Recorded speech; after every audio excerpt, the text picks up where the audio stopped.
Hello everyone, and welcome back to another episode of Coffee and Crypto. My name's Don. Thank you so much for tuning in and watching today's video. If you are new here, please consider subscribing to the channel and of course turning on your post notifications. Now, today I have, rather a lot to get through, but the main topic of discussion will be the UK and crypto, but I'll go on to that plus loads more in today's video, so please stay tuned and enjoy. Now, first things first, as we always start off with, is the prices, because, Bitcoin and crypto are, having a good time at the moment, shall we say. We're up at $60,700 for Bitcoin, up 5.3% on the day. We then have Ethereum at $2,362, BNB $547, Solana $133, XRP at 58 cents. We then have Dogecoin at 10 cents, Toncoin at $5.54, and lastly we have Tron at 15 cents. So yeah, like I said, we're having a good time in the market right now. Bitcoin is up almost 5.5% on the daily, and up over 7% on the week. So yeah, things are looking good. Let's not get ahead of ourselves too soon, but it is nice to see some green on the charts. Now, let's crack on, because I do have, like I said, quite a lot to get through today, quite a lot of news to cover, which of course is a good thing.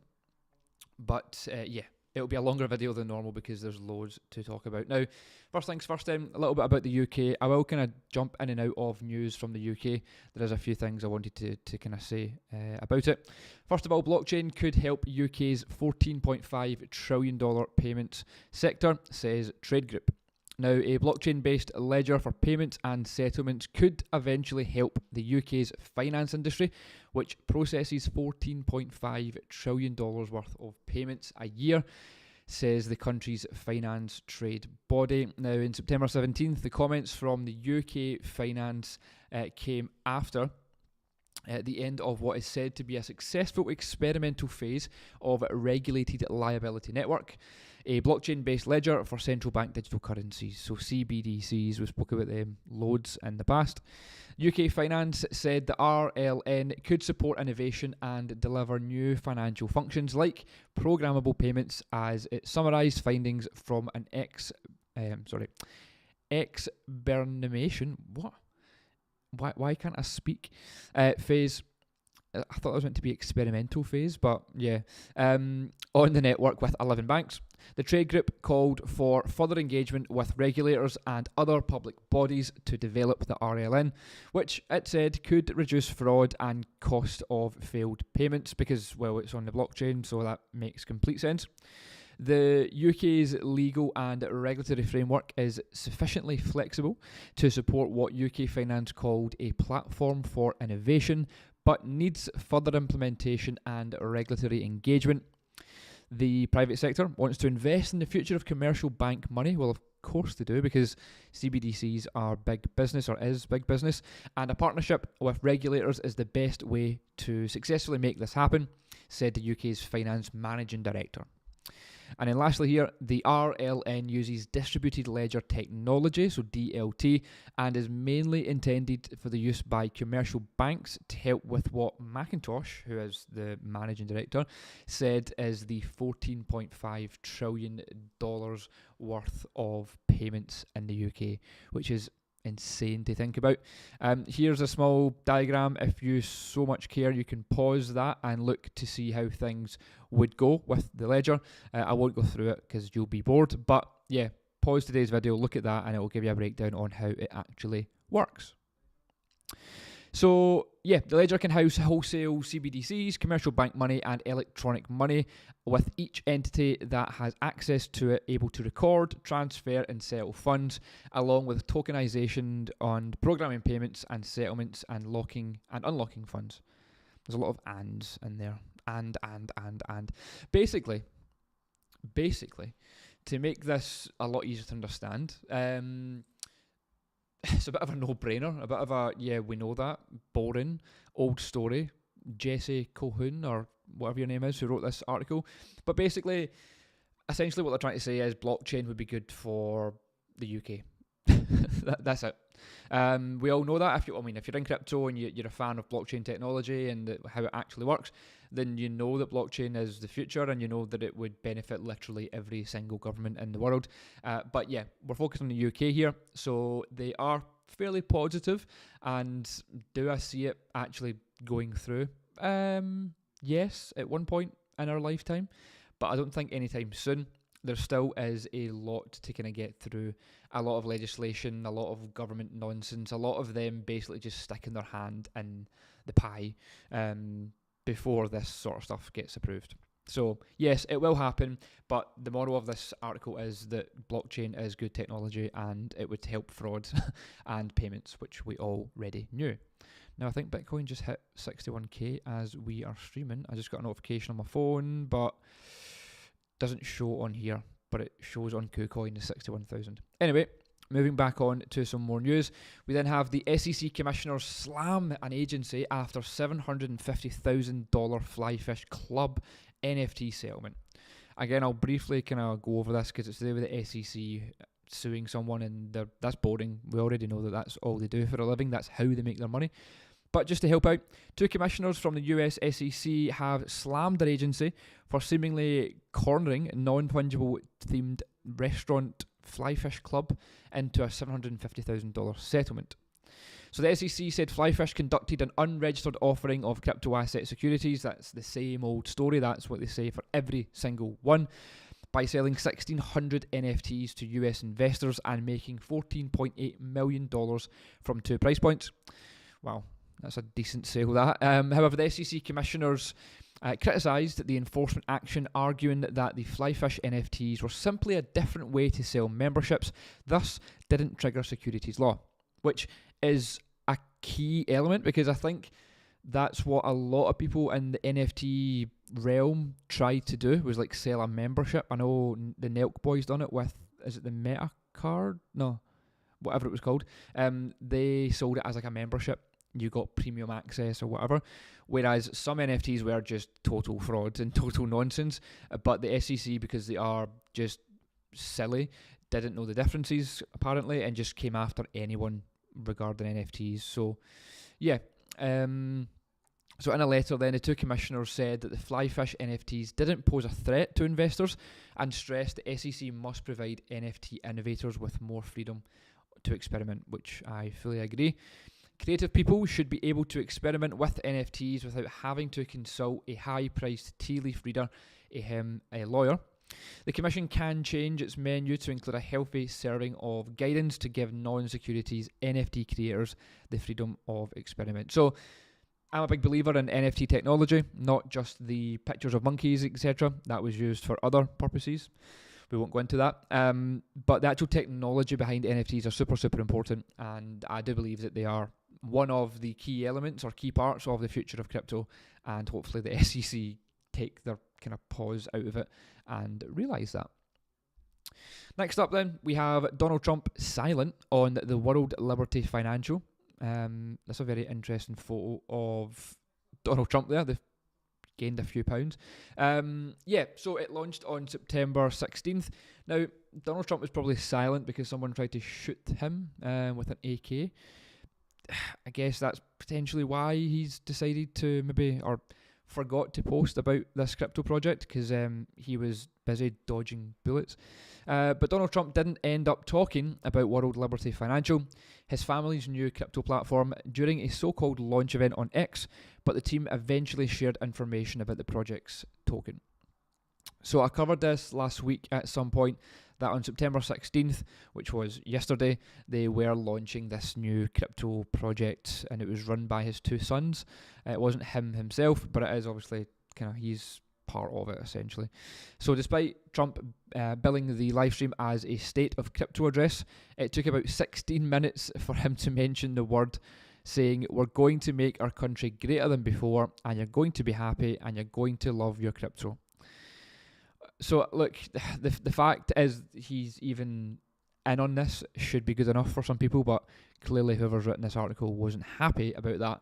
But yeah, like I said, Donald Trump was dodging bullets again at the weekend, so perhaps crypto's not the main focus right now. But like I said, the main thing is it's live. I don't really know how it's doing. I haven't been tracking it. But the main thing is it's live and Donald Trump's got something to do with it. So that's bullish overall in the space. Next then, MicroStrategy. They were in the news last week, I believe, for buying even more Bitcoin again. But yeah, this time MicroStrategy have announced a third debt offering of 2024 and plan to raise $700 million. So MicroStrategy is raising money to pay off part of its existing debt, according to an announcement. The proceeds will be used to pay off $500 million in existing senior secured notes and to purchase more Bitcoin. Shock. With any remaining funds going to general corporate purposes. Refinancing is a common practice amongst companies. It involves replacing existing debt with new debt, often to take advantage of more favourable terms. Yeah, just moving money about. That's how the big companies do it, how the rich stay richer. This is MicroStrategy's third debt offering of 2024. In March, they raised around $700 million in debt offerings, following a similar issuance in June of $500 million. Just crazy, crazy numbers. According to MicroStrategy then, the offerings are part of an ongoing strategy of leveraging debt raises to acquire Bitcoin. The company is one of the cryptocurrency's largest public holders in the world, with around 244,800 Bitcoin worth around $14 billion. That's sickening to even say out loud. Yeah, need I say more? Essentially, MicroStrategy, you all know who they are now. Michael Saylor's I don't know if he stepped down as a CEO, but was the CEO of MicroStrategy. He personally holds quite a large amount of Bitcoin as well, but his company now owns $14 billion worth, apparently, of Bitcoin. And they are essentially raising more capital to buy even more Bitcoin, which is absolutely hilarious. And I love the numbers that are just getting chucked about. 700 million, 500 million, like it's just not, as if it's just nothing. But I guess when you're at that level, it isn't really much. Anyway, let's move on to the next part of the video. So, some US election news. So, it's 50 days until the US election. I think it's 49 days now. Crypto Super PAC pours $7.8 million into Senate races. So, again, what you'll tend to find closer and closer and closer to the big day, should we call it? Because it is a big day. We will see a lot more people maybe donating and getting involved, and a lot more news coverage about the elections. We already have, I suppose, the past few weeks, but yeah, it'll get more and more and more as we get closer.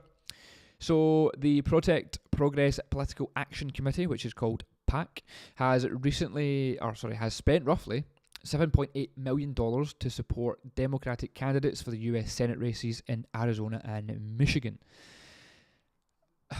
Should I read on to this? Let's skip a little part here because it's not all that exciting. But though the US election is now on November 5th, Arizona and Michigan both allow early voting on October 9th and 26th.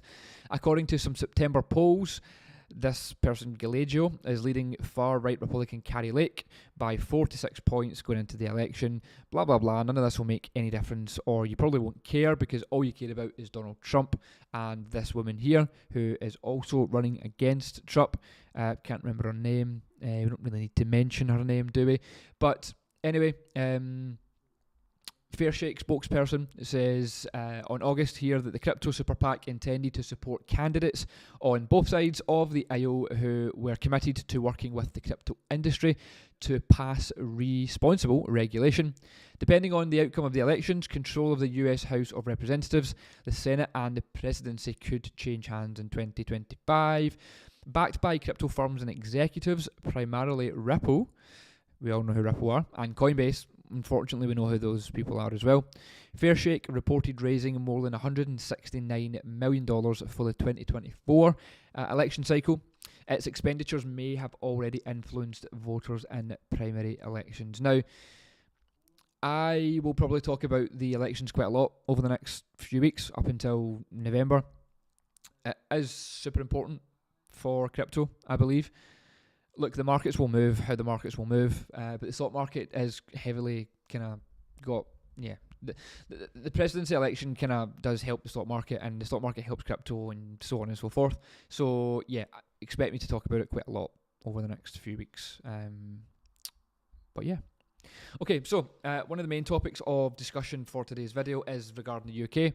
So here is some more UK news then. So the UK finance regulator, the FCA, is a deterrent to crypto industry, says Crypto UK.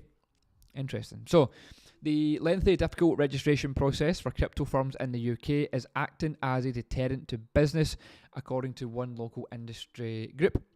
Crypto UK is a self-regulatory trade association for the UK crypto industry. Said some of its members have expressed reluctance about the process under the scrutiny of the FCA. Now, a Crypto UK spokesperson told Cointelegraph that its members have heard stories from organisations that have gone through it, and it's quite a deterrent. The application is a huge ask in terms of resources, people and finances. So, since January of 2020, firms carrying out crypto asset activities in the UK have been required to register with the FCA. And then on October 6th of this year, Cointelegraph reported that 87% of crypto registrations in the UK had failed in over a 12-month span due to what the FCA called weak fraud protection and anti-money laundering safeguards. So, yeah, there's some data. Again, you can pause today's video and look at that, but essentially it's not a great response from the FCA. Only 4 of the 35 applications were approved. A total of 15 withdrew their application before completion, while the rest were rejected or refused. So the Director of Public Policy and Regulatory Affairs at blockchain analysis firm Merkle Science told that prior to Brexit, the UK adapted its framework from the European Union's 5th Anti-Money Laundering Directive. Wow, there's a lot of words in reading there. However, while some jurisdictions apply these conditions fairly loosely as a tick box exercise, UK regulators take their duty very seriously. Shock, they always do. The process is far from automatic. The FCA demands extensive information and documentation, which undergoes thorough review. Many firms struggle to meet the stringent requirements, as the FCA's expectations are high, though they align with broader industry standards. However, while the FCA credits the anti-money laundering restrictions as a single greatest barrier to registration, Latka, who's the director or whatever, of public policy, believes other factors also play a role. Now, I'll give you my thoughts on this in just a moment. Some participants have noted that the registration process itself, rather than the regulatory standards, contributes to the high number of withdrawals. The process is lengthy, and applicants feel there is limited collaboration between the FCA and companies. So, yeah, the UK, I mean, where do I even go from here? Like, the UK do say that they want to be a crypto hub.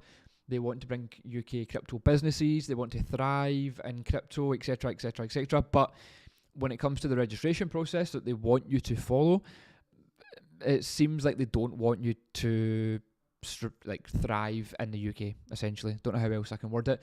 It's an expensive process. It takes a lot of manpower, a lot of documentation, a lot of months of your life to even get approval.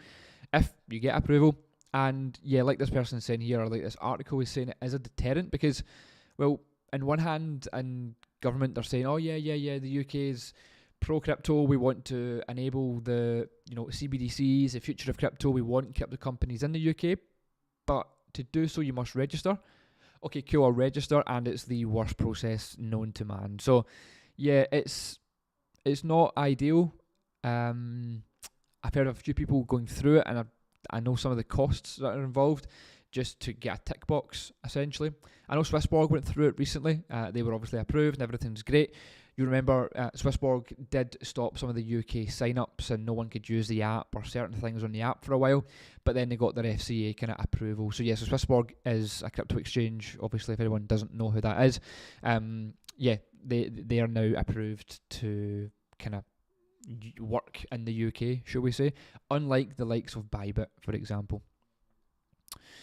Now, let me know in the comments below just your thoughts on the UK, if you are from the UK, unfortunately, if you're unfortunate enough to live in the UK, then let me know your thoughts on it. If you are into crypto, if you have you maybe went through this, or just what's your thoughts on the future of crypto and the UK. I'm interested to hear your thoughts. Now, on the subject of Bybit, and, well, I guess other countries, one of my favourite countries, if not my favourite country, Bybit bags professional crypto license from Dubai regulator. So on one hand, we see the UK just being annoying when it comes to crypto, and then we have the motherland of Dubai, shall we say, and yeah, it's a completely different story. So Bybit, then, the world's second largest crypto exchange by derivatives volume, has secured a professional license in Dubai 2 years after setting up its headquarters in the city. So the centralised exchange has received a non-operational license from the Virtual Asset Regulatory Authority, which is the VARA, according to an announcement shared with Cointelegraph. So Bybit's chief operating officer then, she said that the new license represents a major milestone in the company's global expansion strategy, driven by Dubai's ambition to become the leading blockchain hub. So another reason why I love Dubai so much. So Dubai's strategic location, progressive policies, and innovation-driven environment offer unparalleled opportunities for business and investors in the crypto sector. An increasing number of crypto companies are relocating to Dubai, which is quickly establishing itself as a global hub with crypto-friendly regulations. And a significant regulatory development, the UAE regulators will allow Dubai licensed virtual asset services providers, also known as VASPs, to service the entire country. The Securities and Commodities Authority, which is the SCA, and the VARA announced that on September 9th. So, yeah, it's a complete 180, shall we say, from what we see in the UK. And need I say more about reasons to live in Dubai? I don't think so. But anyway, I think that was quite a nice one to finish off of. Let me just check the prices again, because I do think Bitcoin is up. Yeah, it's up over 61k now. Let me just refresh this. So yeah, Bitcoin's now up $61,225, up nearly 6% on the day. Ethereum's 2,385, up over 4% on the day. So yeah, it's looking good. It's been a great kind of few days, a great day all in all. It is Tuesday, I believe, so happy Tuesday. And yeah, let's see how we go. We do have we do have quite an important day tomorrow. If you are in our crypto community, then you'll know exactly what I'm talking about. We did a live stream last night in our closed community. If you're not in it, you can see it on your screen. There's a link below. I'm not going to try and sell you or get you into it. Go read it yourself, enjoy it in your own time. But done a live stream last night, like we do every single Monday for members, and spoke about kind of what's to expect this week. It is quite a big week, a big day tomorrow, which is why we're probably seeing some volatility today. And yeah, quarter four is looking important as ever, as it always sort of does in these market conditions, but also more that the president is obviously going to be elected in quarter four. So yeah, quarter four, quarter one over the next few months is really, really important. So yeah, you really want to be kept up to date, and if you're not paying attention to crypto, or you weren't paying attention to crypto, I don't blame you. It was absolutely atrocious the past few months. It was boring, no one liked it, it was a curse word, but things are good again. Make crypto good again, and we have. So yeah, if you are interested in being quite serious and actually trying to make money from crypto and learn a little bit from crypto, then yeah, click the link today in the bio below, or in the description, whatever you call it, and I will hopefully help you out as much as possible. Right, with that being said, I will see you all in the next episode of Coffee and Crypto. If you like this video, please consider dropping it a like. In fact, don't consider it, just do it. Drop a like, subscribe, turn on bell notifications, blah, blah, blah. And thank you for your time today. I will see you in the next one. See ya.